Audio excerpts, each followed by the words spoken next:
Olá, primeiros anos, voltando aqui com o assunto dinâmicas demográficas. Essa é a parte 2, tá?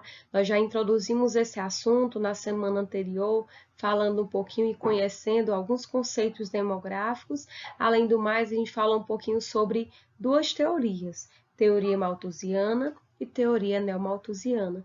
E hoje nós vamos aprofundar os nossos conhecimentos, conhecendo um pouquinho sobre transição demográfica. Vamos falar também sobre expectativa de vida, causas de morte, como aconteceu a transição demográfica lá na Europa, aqui no Brasil. Vamos lá? O objetivo da nossa aula é compreender a transição demográfica, bem como as causas de morte e expectativa de vida. Mas o que é transição demográfica? É um conceito que descreve a dinâmica do crescimento populacional, decorrente de vários fatores, né? Então, o que é uma coisa dinâmica? O que é algo dinâmico? É que está em constantes mudanças, em transformação, em mutação. Então, a população mundial, a população brasileira, o número em si, ele está mudando de forma relativa, né? Tem vários fatores que podem provocar essa alteração na quantidade populacional. E eu trouxe aqui alguns desses fatores: avanço na medicina, urbanização, desenvolvimento de novas tecnologias, taxas de natalidade, e dentre outros fatores que podem ser aí o principal responsável, os principais responsáveis por essa dinâmica, essa mudança no número populacional. Então, nós temos aqui um esquema sobre a transição demográfica, e nesse esquema vocês vão ver 3 fases dessa transição. Então, eu pergunto a vocês, será que essa transição, nesse mesmo modo, ela está acontecendo aqui no Brasil? É claro que todos os países estão vivendo uma dessas fases da transição demográfica, né? É claro que aqui no Brasil não vai ser igual à Europa, não vai ser igual aos Estados Unidos, né? À Ásia, porque cada país tem sua particularidade, né? Tem vários fatores que contribuem aí para que haja essa diferença e, é claro, essa mudança de fase. Aí vocês vão ver aqui, nesse esquema da transição demográfica, nessa imagem que eu trouxe para vocês, né, que a linha em azul, ela representa a natalidade. A linha verde representa a mortalidade. E essa linha roxa, que está aqui abaixo, nesse outro gráfico, ela representa o crescimento natural. Aqui nós vamos ver em que momento o crescimento natural, que é basicamente a diferença entre a taxa de natalidade e taxa de mortalidade, se tornou mais acentuado ou estão aí bem pareados, né? Tanto a mortalidade como a natalidade, tá certo? Então, vamos analisar essas 3 fases. Cada uma dessas linhas aqui, elas representam um estágio, uma fase do crescimento populacional, tá bem? A primeira fase, ela foi marcada pela redução das taxas de mortalidade, mas a natalidade continua elevada. Observem que essa linha azul representa a taxa de natalidade, né? Nós temos uma taxa bem ainda instável, né, no número de nascidos, mas a taxa de mortalidade houve uma redução, né? Houve aqui uma queda. Já na segunda fase, nós temos uma natalidade e mortalidade que estão ambas em queda, né? Se vocês puderem observar, tanto a linha azul como a linha verde está apresentando uma queda, mas ainda assim o dado em si está bem diferente, né? Observem que a linha azul está bem mais acima comparado aqui o traçado verde.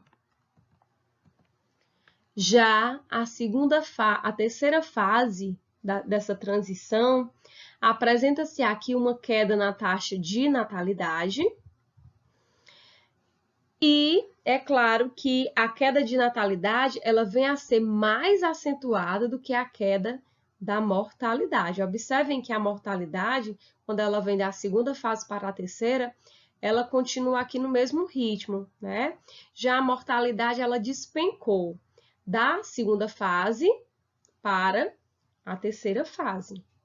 Então, como eu citei no início, né, aqui para vocês, a apresentação desse slide, não é obrigatório todos os países estarem vivendo a primeira fase, em que há uma redução na taxa de mortalidade e a taxa de natalidade está avançada, né, um número mais expressivo. Então, é importante entender que todos os países, às vezes essa fase ela também se difere, é claro, entre as cidades, né, do Brasil e do mundo. E é importante que vocês entendam perfeitamente que é um modelo de transição demográfica que é apenas um referencial teórico, né? Mas que isso acontece. E essa mudança, né, populacional, essas fases da população, ela veio acontecer principalmente entre os séculos 18, 19 e 20. Foi aí, nesse momento, né, no pós-revolução industrial, que o número populacional começou a crescer, né, ou a taxa de mortalidade começou a cair, a taxa de natalidade começou também a aumentar. Então, isso está muito associado ao momento em que o país está vivenciando, né? Nós sabemos hoje que a taxa de natalidade já não é mais a mesma de há 10 anos atrás, né? Há uma década atrás. A gente sabe que os nossos avós, eles tinham muitos filhos. Já, se nós fôssemos perguntar aí os nossos colegas de sala, quantos filhos eles pretendem ter, né?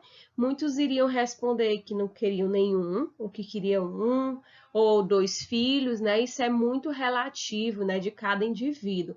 Mas é claro que essa percepção que nós temos hoje não é a mesma dos anos anteriores. E isso também está muito associado ao estilo de vida da população, a ajuda governamental e outros programas que vieram surgindo com o passar do tempo, com esse propósito, né, de tentar minimizar a taxa de mortalidade, mas também tentar equilibrar a taxa de natalidade. Então, aqui nesse segundo gráfico, vocês vão ver que o momento em que houve um grande crescimento natural, onde teve aí a maior diferença entre a taxa de natalidade e mortalidade, foi na segunda fase, né? Onde nós tivemos aqui, ó, uma baixada, nós tivemos uma baixa na taxa de mortalidade, natalidade também, mas ainda assim as duas estão bem diferentes. Então, nós vimos a teoria, né? Como acontece esses três estágios, né? Essas três fases de transição demográfica. E agora nós vamos conhecer um pouquinho como aconteceu a transição lá na Europa. A Europa foi marcada por duas fases, onde a primeira fase ela aconteceu no século XIX, onde nós tivemos aí uma dada população europeu, uma dada taxa de população, que atingiu o máximo do seu crescimento vegetativo, com alta queda na taxa de mortalidade. Seguido também pelo crescimento industrial, onde na Europa o processo de urbanização começou a se acentuar de uma forma bem rápida. A fome e a escassez de alimentos eram praticamente eliminados do continente e a agricultura começou a aumentar. Em seguida, nós tivemos também um incremento da indústria, proporcionando ofertas de emprego para a população. E sabemos que ofertas de emprego é sinônimo de qualidade de vida, né? Porque se trabalha, é claro, se tem como se custear, né, a sua vida, comprar alimento, comprar roupa, e enquanto maior for a possibilidade de se ofertar emprego em um país, em uma cidade, isso irá representar uma melhor qualidade de vida e, consequentemente, vai gerar mais oportunidade de emprego e renda para a população. Então, aí no século XX foi o ápice do crescimento vegetativo, né, com uma baixa na queda da taxa de mortalidade. Ainda na primeira fase, né, da transição demográfica da Europa, nós tivemos novos hábitos de higiene individual e público, além do mais, uma melhoria nas condições sanitárias, com a eliminação de epidemias. É claro que muitas epidemias são provocadas pela falta de saneamento básico, né? Porque a gente sabe que a água contaminada traz problemas, né, para o nosso estômago, o nosso organismo, para o nosso corpo como um todo. E é claro que há também a proliferação de várias espécies, né, que também são responsáveis por trazer doenças para a população que reside ali no seu entorno. Além do mais, houve a implantação de redes de abastecimento de água e de esgoto, avanço na área da medicina, com diminuição das taxas de mortalidade, e a anestesia começava a ser utilizada, tratando a sobrevivência dos pacientes operados. Além do mais, o sistema de saúde começou a ter um cuidado maior com a higiene, né, do seu ambiente, ali no ambiente hospitalar. Bom, a segunda fase da transição demográfica na Europa aconteceu nas últimas décadas do século XIX e foi marcada pelo acelerado crescimento natural da população, também trazendo uma baixa mortalidade infantil, acompanhado por programas governamentais que propiciaram um maior cuidado, né, com a mulher no período de gestação e pós-gestação, além com os cuidados com a criança, com o bebê, crescimento econômico, aumento da renda familiar, e tudo isso provocou também um pensamento da população europeia com relação aos custos, né, para se ter um filho. Esse pensamento veio em virtude da busca pela qualidade de vida e pela qualidade da educação para seus filhos. E algo que também foi uma alternativa para os europeus foi o uso de métodos contraceptivos, né? Que até hoje é bastante utilizado não só pela população europeia, como também população de diversos pontos do mundo, aqui no Brasil, inclusive. E algo que também tentou trazer a redução nessa taxa de natalidade foi a opção por famílias pequenas, né? Então, a alternativa para se conter esse crescimento acelerado, esse crescimento natural, além de se pensar no custo de educar um filho, o uso de métodos contraceptivos, a opção por famílias pequenas, né? Então, a instrução, o conhecimento, muitas vezes leva o indivíduo a pensar duas vezes antes de colocar um filho no mundo, né? E como aconteceu essa transição demográfica nos países em desenvolvimento? Será que aconteceu da mesma forma como aconteceram nos países europeus, países ricos que têm condições financeiras para arcar com todos os gastos e despesas? Bem, na segunda metade do século XX, houve uma queda na taxa de mortalidade, em virtude da difusão de novos medicamentos. Além do mais, a vacinação em massa e o controle de epidemias como a malária provocou a queda da mortalidade. Então, a queda da mortalidade ela vai refletir no crescimento demográfico.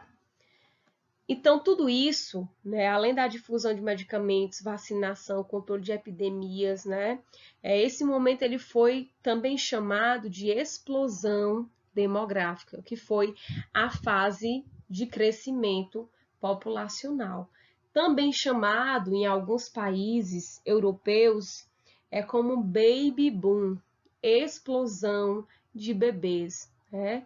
Onde a população começou a receber uma melhoria, né, nos cuidados médicos e, consequentemente, a taxa de mortalidade veio cair e a natalidade começou a crescer de forma espantosa.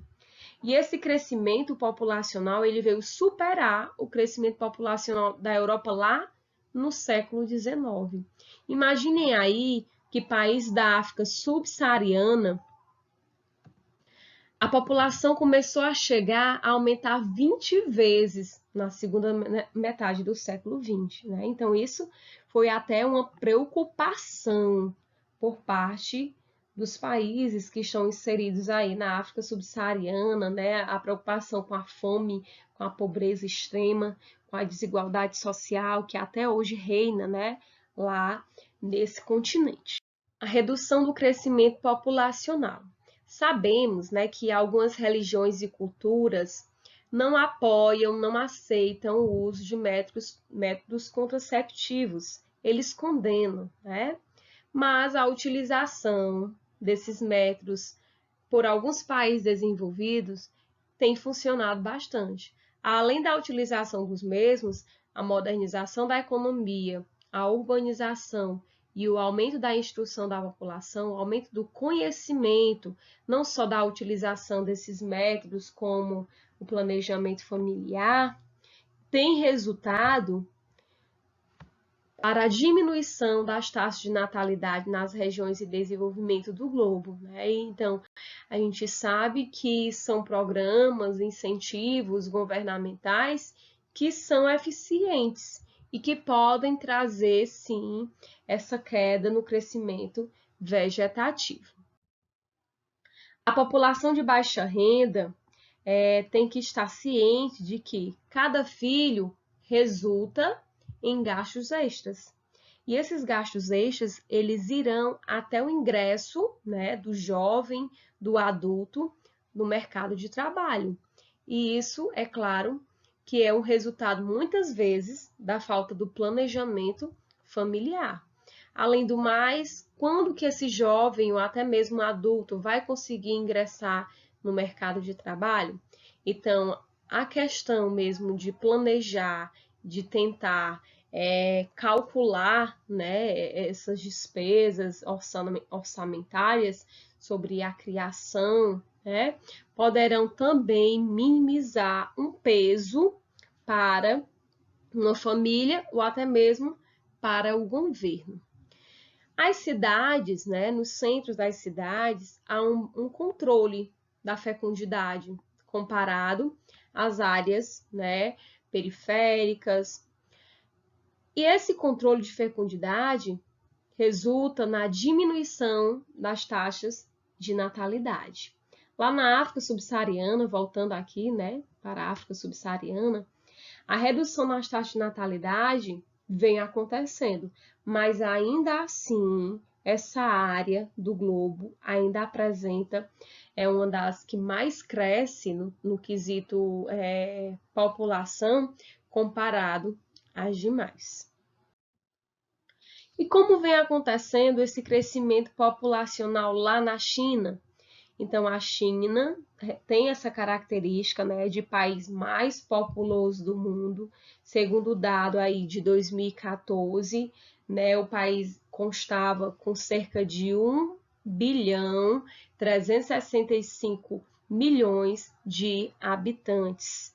Qual foi a alternativa que partiu do governo em 1970 para conter esse crescimento populacional? O controle da natalidade, mais conhecido como política do filho único.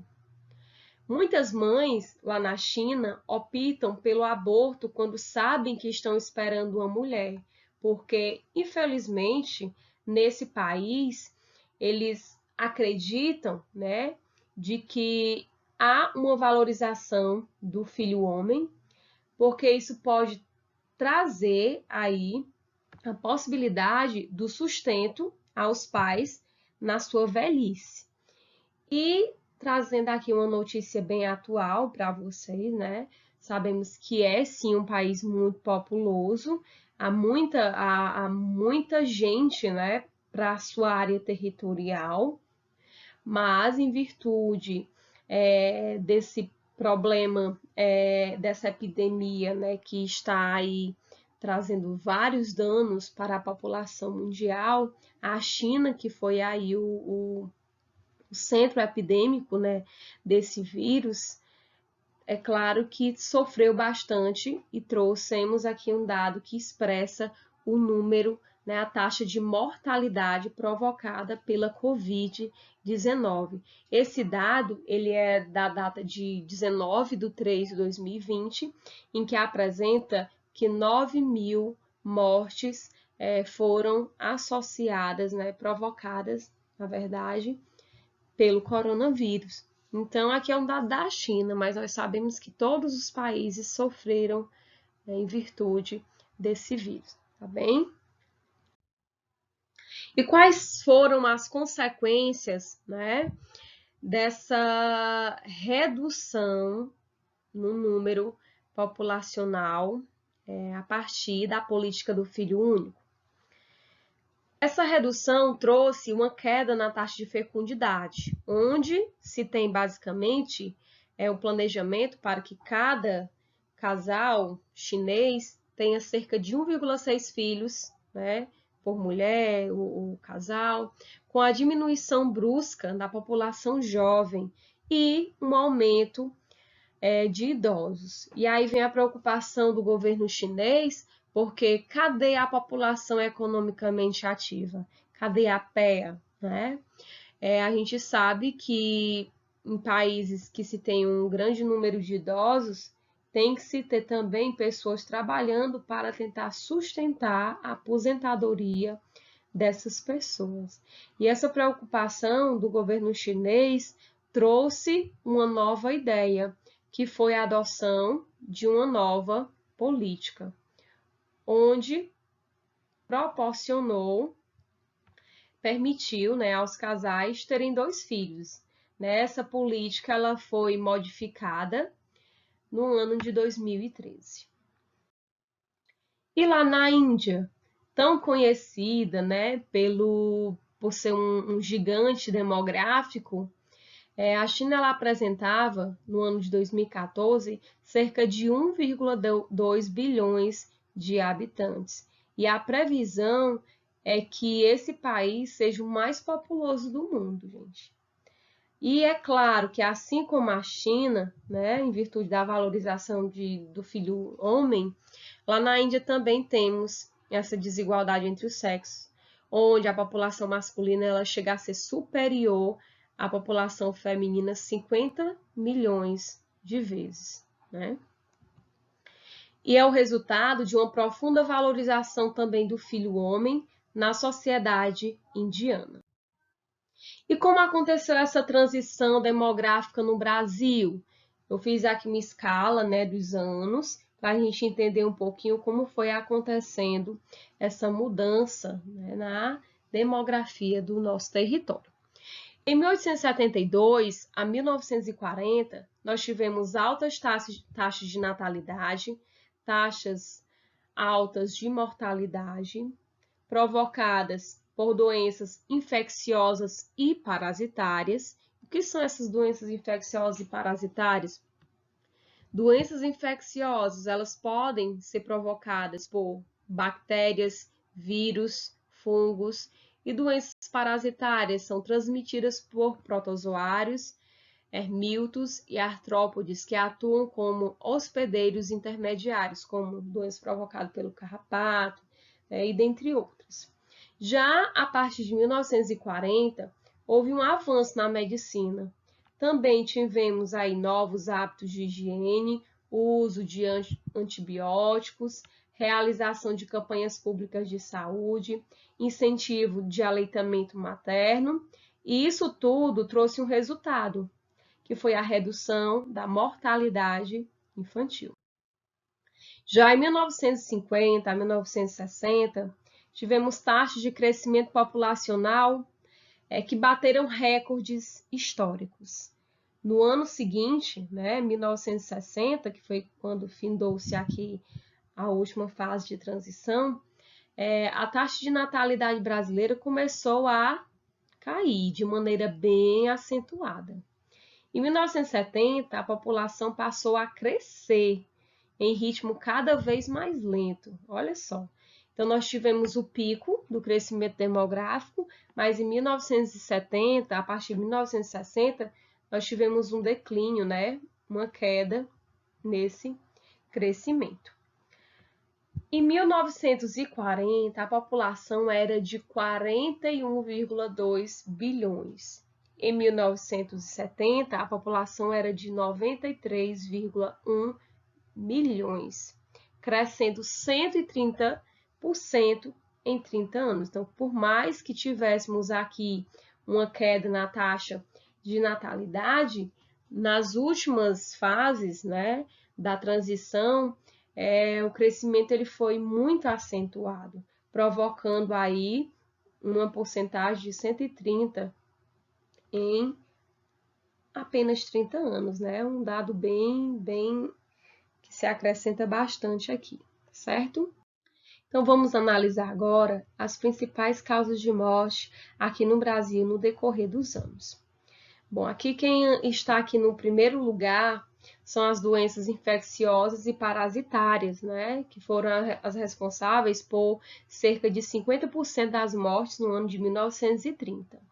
Doenças crônicas não transmissíveis como diabetes, doença do sistema cardiovascular, câncer, também chamadas de doença da civilização por serem provocadas pelo modo de vida moderno, têm acarretado cerca de 68,6% dos óbitos no ano de 2011. Infelizmente, nós temos outras doenças, que também entram agora, que também são doenças da civilização, que muito em breve também entrarão nos nossos livros didáticos, como, por exemplo, a depressão, e dentre outros. O primeiro lugar da mortalidade entre jovens do sexo masculino está aí associada a acidentes de trânsito e homicídios, correspondendo, no ano de 2012, cerca de 93,3%, esse é um dado da taxa de mortalidade. E os homicídios para a população branca tivemos uma queda para 24,8%. E os homicídios para a população preta e parda teve um acréscimo, subiu para 38,7%.